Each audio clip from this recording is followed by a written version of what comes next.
everybody. I'm Dina Michaels from 1019 The Wolf. I want to say hi to Fairview Elementary and Miss Peterman's first grade class. Today we are going to read I Need My Monster. Was this going to be scary or funny? We're going to find out together, okay? I haven't read this.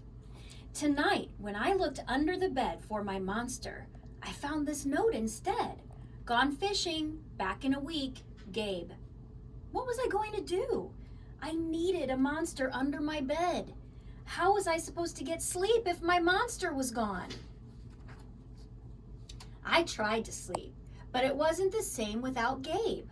I missed his ragged breathing, his nose whistling, the scrabbling of his uncut claws. How would I ever get to sleep without Gabe's familiar scary noises and his spooky green ooze? It was no use. Gabe would be gone for a week, and I just had to have a monster. I climbed quietly out of bed so my parents wouldn't hear me. Grown-ups have some strange ideas about monsters under beds. I knocked on the floorboards, then scrambled back under my covers. I waited nervously. Would a new monster appear? What would he be like? Would his snorting be as cheerful as Gabe's? When I heard some creaking under my bed, I knew that the substitute monster had arrived. "Good evening," said a low, breathy voice. "My name is Herbert, and I will be your monster for the evening." Herbert? What kind of name is that for a monster? You don't sound scary at all. Have you ever scared a kid before? "Well, no, but I have read all the best books on the topic." "Do you have long teeth and scratchy claws?" I asked. "No, but I have an overbite, and I'm a mouth breather." Herbert's panting was kind of scary, but it wasn't enough for me. "Listen, Herbert, I'm sorry. I just don't think this is going to work. It's nothing personal, but I really need a monster with claws." Picky, Herbert complained. "As you wish. I'll go." There was some creaking, then Herbert was gone. Some scratching warned me that a second monster had appeared. "Good evening," he said in a high, silky voice. "My name is Ralph. I understand you need a monster with claws. If you would please lean over, I will hold out an arm for inspection." I crouched on the edge of the bed, hoping to see a horrible, shaggy arm with sharp, ragged nails. Instead, I was surprised to see sleekly brushed fur with smooth, shiny claws. "Excuse me, I don't mean to be rude," I asked, "but is that nail polish on your claws?" "Yes, it is," Ralph replied. "I believe professional monsters should always be well groomed." I could tell that this was not going to work either. "I'm sorry to disappoint you, Ralph, but I need a monster with scary claws." Like Gabe's, I thought. I heard some more scratching, and I knew Ralph was gone. A minute later, a third voice from under the bed rasped, "Check out these claws, kid." I gathered my courage and peered over the edge. The claws were impressive, jagged, and dark and razor sharp. So far, so good. I was a little nervous. "Could you stick out your tail?" I whispered. "Sure, but don't get scared." I peeked through my fingers at the slimy tail slithering over the foot of my bed. And that's when I noticed the bow. "Are you a girl monster?" "Of course I am," she snapped. "I'm Cynthia. Do you have a problem with that?"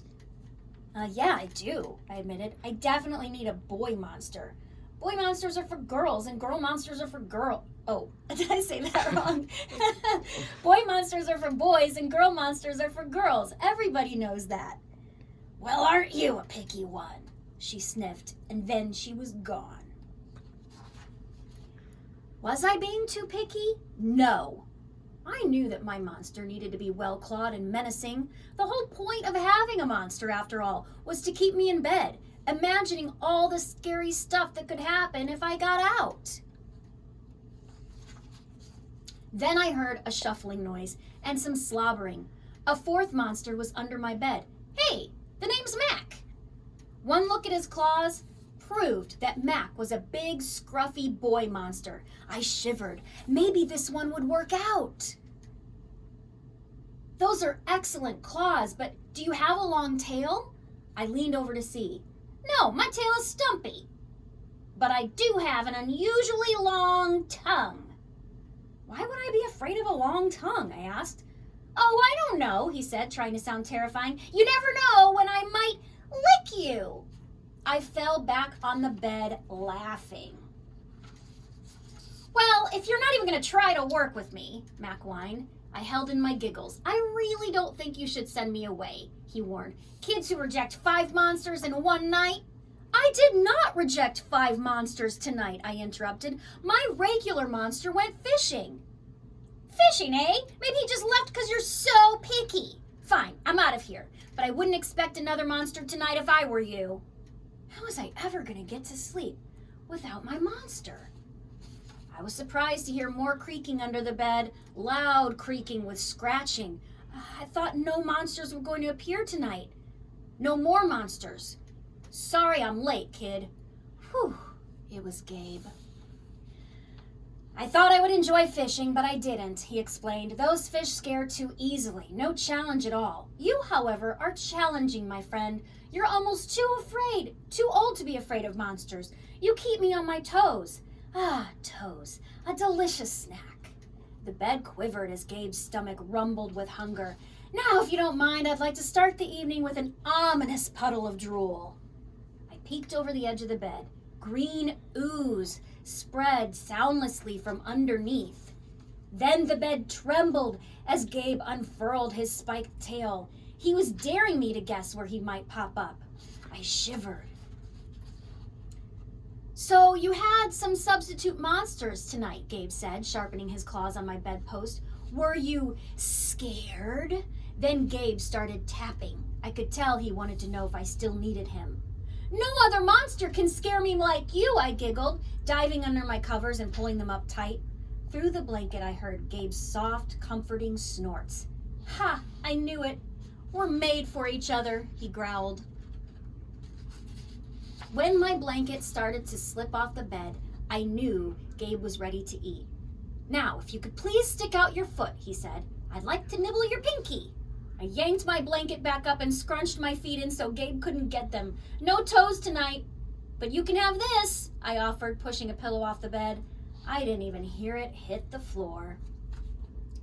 Gabe was back. The ooze was perfect. Everything was back to normal. I shivered again. I'd be asleep in no time. What did you guys think? Was it a little scary or just silly? I need my monster. Thanks for joining us for Radio Readers today. Bye, Fairview Elementary.